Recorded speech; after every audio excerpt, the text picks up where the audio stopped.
What you see here is $10,000 on the table.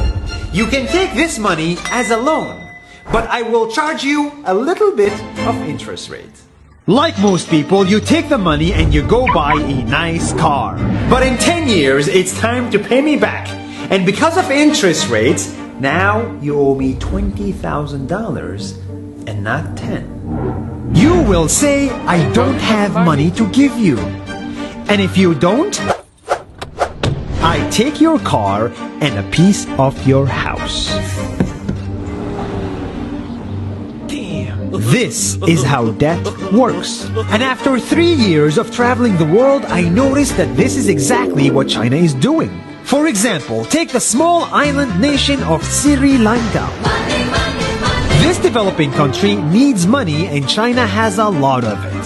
So Sri Lanka took billions of dollars in Chinese loans. It was easy money just there to be taken. And with that, they built skyscrapers, highways, airports, and shipping ports. The country grew and prospered. But few years later, this easy money came with interest rates, and Sri Lanka was so much in debt that it couldn't pay back China its money. And the only way out was to give China control of what they had built. In other words, Sri Lanka lost a piece of its home to China because of debt. This is the Chinese money trap. And it's a real thing I saw all over the world. In Papua New Guinea, I saw $2 billion in loans given by the Chinese to build skyscrapers, infrastructures, and ports. But there is no way this remote developing country can pay it back or its interest rate. And the only way out is to give China control of the country.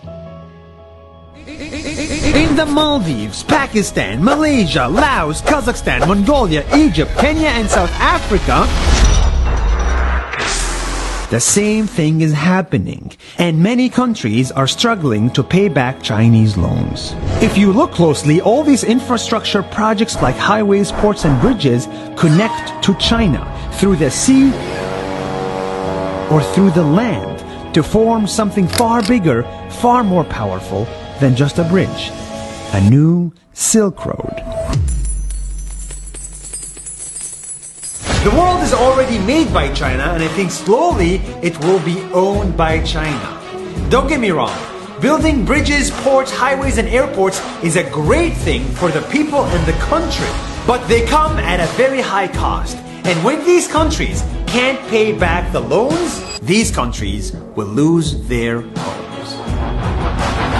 One thing my parents had taught me is that there's no such thing as a free lunch or a free ride. So if we're not careful with our money or other people's money, then we better start learning Chinese. 下周见。